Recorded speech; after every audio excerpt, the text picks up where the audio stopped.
So I'm Diane Turner, so I'm the Director and Senior Consultant at Antheus Consulting Limited, which is my company in training and consultancy. And on the 1st of June, a couple of weeks' time, it'll be 20-year anniversary, so I'm very excited.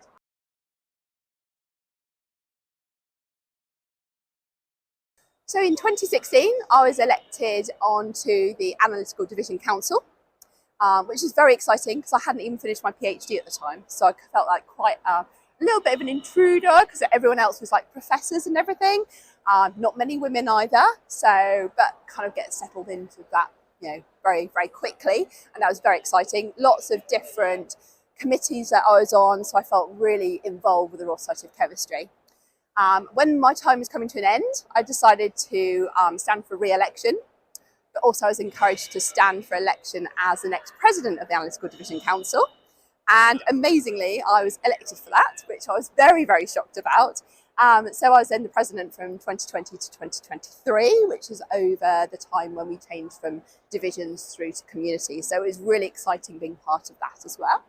I was on numerous committees during that time, of course, as well, like the RSC Awards Committee, chair of the Analytical Science Awards as well, Members Community Board. So lots of people that I kind of was on committees with are here at this members networking day to day. So it's lovely to catch up with all of those. I've continued since I stepped down in 2023 to be involved with the Royal Society of Chemistry. So I'm on the editorial board of the book series, Practical and Technical Guides for Laboratory-Based Chemists, which we've just had our first book published a couple of months ago. So we're looking like about 30 books, I think that is. So in all different aspects of analytical chemistry. So I'm really excited about that. Some amazing books coming out. And I'm also the Royal Society of Chemistry's representative on the Government Chemist Programme Expert Group as well. And a variety of other things as well. And lots of outreach, of course.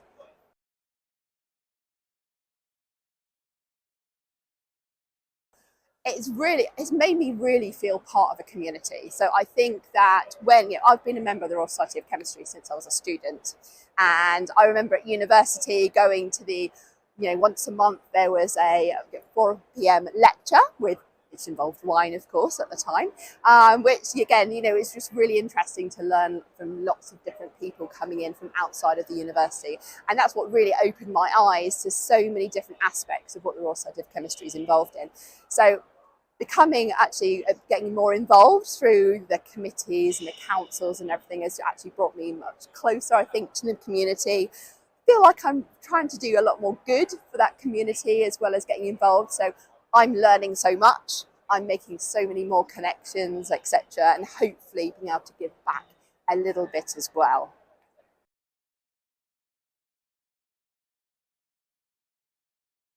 Becoming a member, oh, absolutely, you should go for it. I mean, I did a lot of work around the world, and when I mention the Royal Society of Chemistry, everyone knows. So, everyone thinks, oh, it's very much UK based and everything. Yes, it is UK based, but we have, there are members of the RSC around the world. So when you're traveling and you're going to a conference, you will probably meet RSC members who are not from the UK because the membership is so around the world.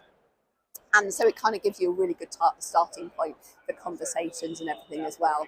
And, and for me as well, being part of a great big global voice for the chemical sciences is really important because the RSC is tackling some really, really key problems, like, for example, inclusion and diversity, sustainability. So I was fortunate enough to be involved in the sustainability from quite an early stage with the RSC.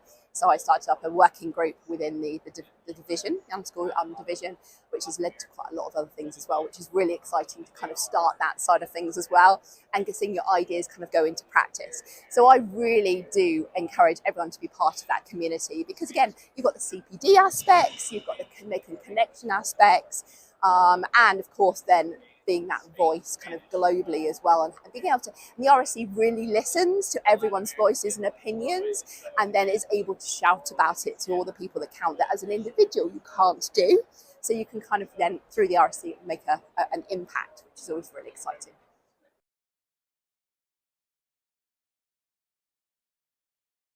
So I've tried it, this is the second time I've applied for my Chartered Chemist, and the biggest problem I find is that, having time to actually complete that. So I have it all written up. I just need to find those few hours just to put it onto the website and things like that. Again, for me, it's very much about, kind of shouting about who I am. And of course, the membership, you've got the code of contact in the RSC, and I love that the RSC is not frightened to follow up with people who are not following that code of conduct as well. So, but that Chartered Chemist is the next step up. It's the next level of saying, yes, I am a chemist. I am always trying to improve myself in terms of chemistry. For me, it's analytical chemistry, of course. So it's really important for me. And actually talking to you has really inspired me. I've got to go and get it all finished. And in the just earlier, Helen's presentation in this members network, and she was saying about the number of chartered chemists who've just been certified recently, and I'm just like, I need to be part of that next. And it's the next step up for that membership.